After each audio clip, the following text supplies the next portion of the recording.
السلام عليكم ورحمة الله تعالى وبركاته. والله الجو ظريف، الشمس طلعت. شوف سبحان الله، ناس تجيم الشمس يخشوا جوا وناس تجيم الشمس تطلع برا. يعني احنا والله بكل أمانة الجو بارد كويس. لما تجينا الشمس بنطلع والله بنستمتع كويس بالجو، لأنه الجو بارد شديد. عندنا تان سنو وجليد. الحمد لله عدى مني أنا على خير. كيف مع رمضان والصيام؟ كل الأمور طيبة؟ كل الشعب العربي والأمة الإسلامية إن شاء الله في أتم الصحة والعافية. والله الليلة أخبار كتيرة ومتلتلة. لكن قبل نبدأ في الأخبار ونبدأ في كم نقطة كده، نتناقش لنا في كم حاجة كده صغيرونة. والله يا جماعة داير أقول لكم حاجة، أكون معكم واضح وصريح كويس، والله العظيم بجد.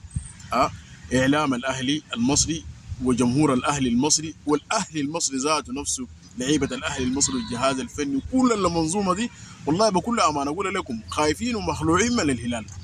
والله اقول لك جد، ما تضحك ما تضحك كويس، ولا تكتب في الرسائل والكومنتات تكتب لي حاجه تقول لي يا عمي يعني احنا فريق القرن. اوكي ما في مشكله، انت فريق القرن كان زمان اسي الاسد زمان لما يعجز وهسي بيكون واحد ما واحد، صح ولا ما صح؟ ولا الشباب والصبح بيكون ما واحد، صح ولا ما صح؟ انت اقتنع انه فريقك السنه دي تعبان وخايف جدا جدا من الهلال، خايف عديد من الهلال. فاعلامك كويس واخبارك وطلوعك في السوشيال ميديا وتشجيعك وهنا ده ما بيأثر في حاجه ولا بضر الهلال في حاجه اصلا، لانه الهلال زي ما بيقولوا جاي يلعب كوره وعنده لعيبه ازل منهم الشناوي، ازل منهم الشناوي. بعدين عليك الله قلت في استادنا، في استادنا كانت الشمس ضاربه في عيونه في عينه وما خلت الكوره تشوفه. بعدين عليك الله يا لوليبو مكابي، حاول بقدر الامكان انه ما تعمل فاول في نفس المحلات عشان الكشافه ما تضرب له في عيونه. فهمت؟ احنا عندنا زول بيجيبها، شفتها في الشمس في الكشافه في اي حته، جونه ده مضمون قاعد في جيبه، امسكوا لنا الزول ده. عندنا لعيبه، نحن عرفت عندنا لعيبه. الهلال ده ما زي كل سنه ولا زي السنين المضت يا حبيبي. خليك مركز وركز في فريقك. الحاجه الثانيه من الاخبار اللي ظاهره الليله وامس والايامات اللي فاتت كويس، طبعا ما في اخبار اليومين دي غير اهلي وهلال وهلال واهلي، والدنيا كلها قايمه وما قاعده.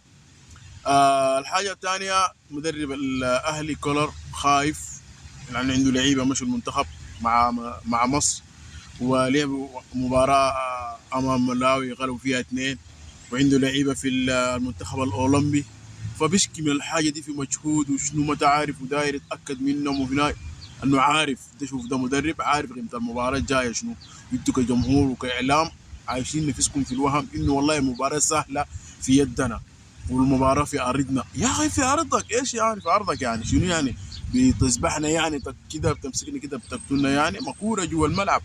احنا بنخاف من حاجه واحده، احنا بنخاف من حاجه واحده بنحذر منها ونخلي الى اداره الهلال تركز في الموضوع كويس. بنخاف شفت من الولد الصغير اللي اسمه عبد العزيز بو ده، الحكم ده، احنا بنخاف من دي بس. يا عبد العزيز بو دي رساله مني لك، داير تمشي قدام وداير تطفش، دي مباراه عمر. المباراه دي شفتها بتذكرني نفس المباراه بتاعت كانت مباراه فاصله بين الجزائر ومصر في السودان. دي نفس المباراه دي مشحونه باعلام ما له حد، يعني مشحونه باعلام ومشحونه ب شحن كده مبالغه. فيا عبد العزيز بو يا حكم، انت دول تغير في عمرك ومستقبل كتير قدام راجيك. بقدر الامكان خليك محايد وما تدي اي نادي حاجه ما حقته. دي الحاجه الوحيده اللي احنا بنخاف منها. فشنو الناس تركز على الحاجه دي وتحذر التحكيم من هسي وتكلم الكاف انه والله نحن اي حاجه ما بنسكت كويس، ممكن احنا نوصل قضيتنا شنو لابعد مدى. دي الحاجه الوحيده بنخاف منها كويس. وانا بطمن جماهير الهلال، اسمع الكلام ده كويس، ما تسمع الخلعات واعلام الهلال واعلام الاعلام المصري والاعلام الاهلاوي انه الاهلي جاهز والاهلي جاته فرصه من طبق والاهلي جاته فرصه من طبق من ذهب، وايش الكلام اللي بيتقال الايامات دي في السوشيال ميديا. ده كلام ساي ونسى كويس. وانا اطمنك انه الناس دي خايفين عديل كده، خوف الواحد ده من الهلال، خايفين الخوف الواحد ده من الهلال.